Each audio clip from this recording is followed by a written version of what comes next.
following segment is sponsored by Eastern Title and Settlement and the Mortgage Link. Rising real estate inventory in the fall typically brings more choices for buyers and slower demand as summer crowds fade. And joining us now to help us prepare for the upcoming market are Ben Goldman of Eastern Title and Settlement, Donnell Williams with DMV Prime Properties, along with Larry Etman from the Mortgage Link. Welcome, gentlemen. Thank you so much for being here today. Thanks for having us. Yeah, okay, we're getting excited for the fall, but Larry, before people even start seriously house hunting, what is the first step? All right, so the first thing is they have to be honest with themselves, and they need to find out where they stand in regards to being able to purchase a home. So the first thing they really need to do is they need to find someone like myself, a lender, and they need to get pre-approved.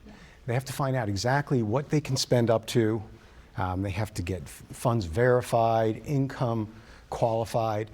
Basically, they have to get everything in order so they know what they're looking for and how much they can spend. Yeah. Because there's nothing worse than someone starting the process, not doing that, looking at homes that are well above their price range, becoming discouraged, Right. and also wasting time of their own and the realtor as well. Yeah, so that's the first step. So go and Yes. do that first. That's great advice. And then Donnell, when they are getting ready to find this perfect home in the fall, so what does it actually mean when the inventory finally starts to rise? All those people that have been sitting on the sidelines just waiting, what does this mean for them? It is ample opportunity for them. So if you follow what Larry said and get your pre-approval and things of that nature, and you know exactly where you stand and you have your strategy in place, now that you have more inventory, you have more options to select from to see what property is going to best fit your needs. Another quick tip is that even now with a lot of buyers in the market, the strategy that we're putting in place is properties been on the market for over 30 days.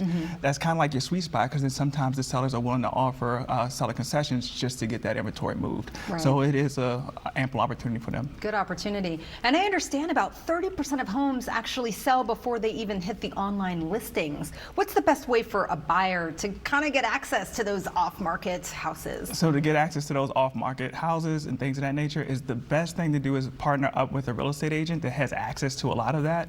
A lot of our database we can query and aggregate on the back end to kind of see what properties are coming soon and whatnot, and also start those negotiation process on their behalf for them. Got it. So just like a regular homeowner or someone looking to buy a home, they look at those real estate websites, but you're saying there's ones that are not on there that you know about or you have access to? Possibly, yes. See.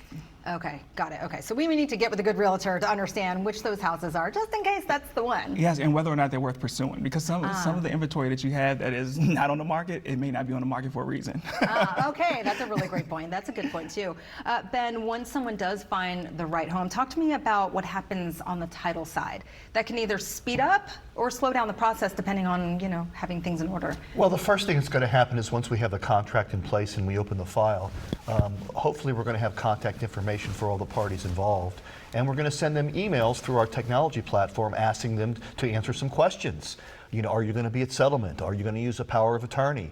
Are you a first-time home buyer? Those type of things, so we can process everything. Other than that, if there's financing involved, generally we're going to have all of our title work and we're going to be ready a lot sooner than the lender's going to be. But some of the issues that we need to work through, which is all done in the background, is there a break in the chain of title?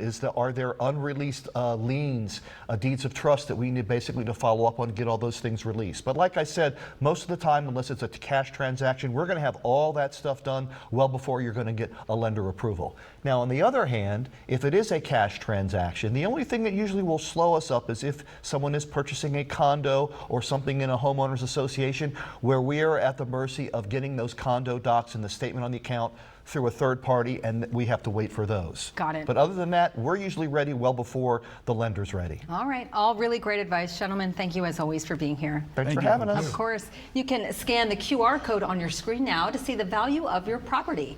For more information, the number to dial is 301-355-3957 or visit themortgagelink.com.